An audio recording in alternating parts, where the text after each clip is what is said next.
The CBI closure report on the Sachan death case has been challenged. A protest petition has been filed in the Allahabad High Court challenging the CBI theory that the late Deputy CMO Sachan committed suicide. The allegation in the protest petition is that the CBI is being influenced by bigwigs from the previous BSP government and that there is an attempt to save some big names. The petition also draws parallels to the Arushi Talwar murder case where there is an alleged attempt to shield the culprits.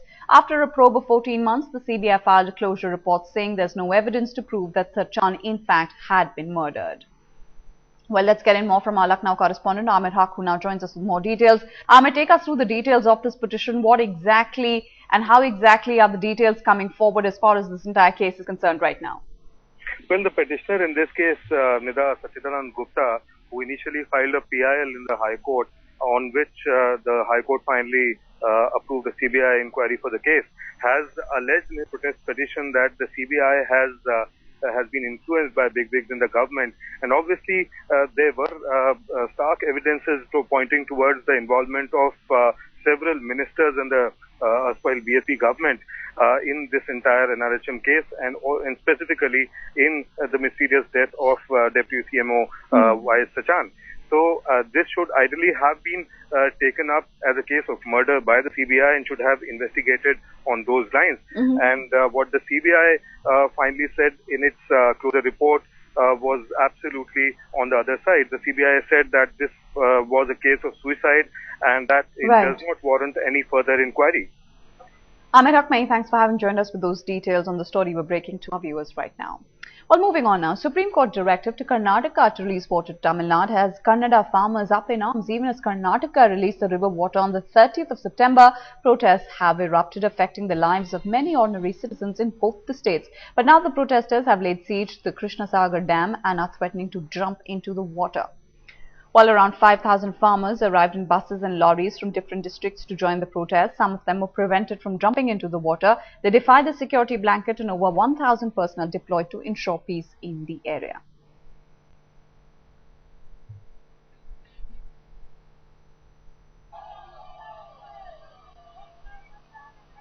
Political खेल है ये political Tamil Nadu समाधान करने के लिए हमारा प्रधानमंत्री political खेल किया है वो भी इनका कुर्सी रक्षण करने के लिए वो खेल शुरू किया हमारा मुख्यमंत्री उनका चेयर रक्षण करने के लिए वो खेल शुरू किया 43% राइन फेल्यूर हो गया हमारे कर्नाटक में अभी आज मानसून अभी तमिलनाडु में चल रहे हैं ना अभी हमारा मानसून पूरा बंद हो गया है क्या है डेमोक्रेसी में हम किसान ये मानसून किसान है 400 करोड़ नुकसान हो गया है टुमारो और टुडे पानी बंद करना पानी नहीं बंद करे तो बहुत बड़ा दूसरा लड़ाई चल रही है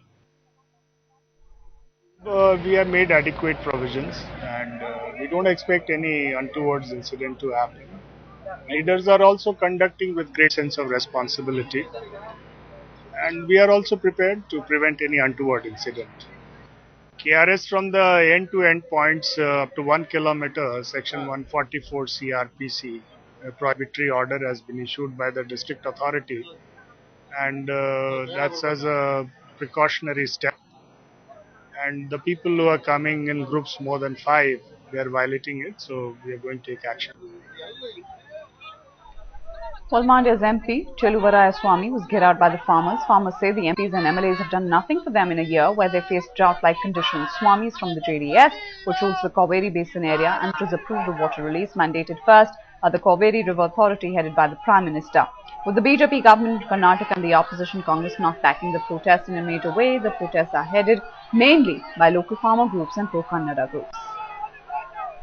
Ever since the Supreme Court order that has arrived to release around 9,000 cusecs of water on a daily basis to Tamil Nadu, and Karnataka CM has followed the order, respected the order and released at least around 5 gates here at the KRS Dam.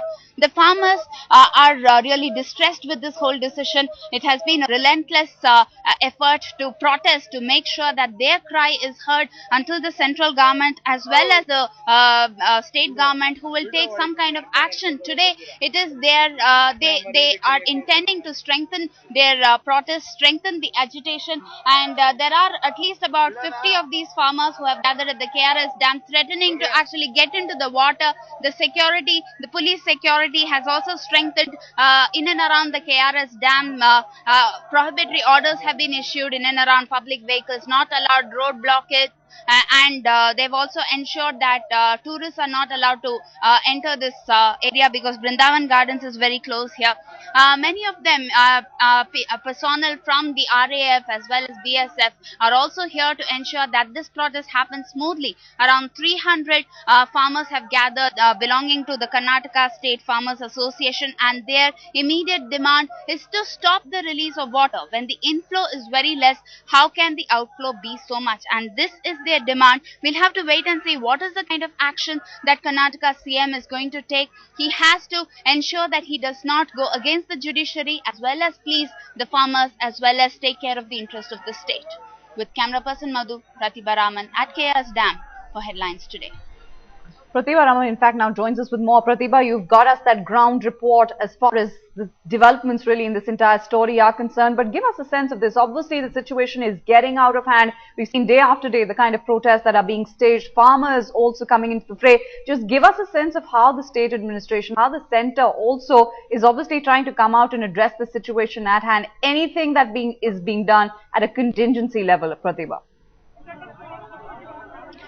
Well, initially the police did mention that they would expect just about 1,000 farmers, but then it turned out to be unexpected, because there were at least about 5,000 farmers who came in buses and lorries, all gathered here together, a massive dharna that they staged where effigies were burned, and they were screaming slogans. In fact, the former president of the Karnataka State Farmers Association was saying that either by today or tomorrow the release of water must be stopped. In fact, even the Kaveri Rakshana Samiti leader had given a deadline of 3 p.m. He said by 3 p.m. if his demand is not met, if his demands are not met, then a massive dharna will follow. So we were waiting to see what he has to say now that the 3 p.m. deadline has crossed, and now he says that the CM has promised to have a cabinet meeting.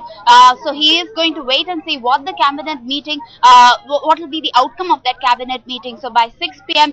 again, if the cabinet meeting is not in accordance with the farmers' interest, then from tomorrow there will be a hunger strike. That is what these farmers are threatening to do. So tomorrow at Mandya, we will be seeing a hunger strike that will follow if their demands are not met today. Pratibha Raman, many thanks for having joined us with that live report right now.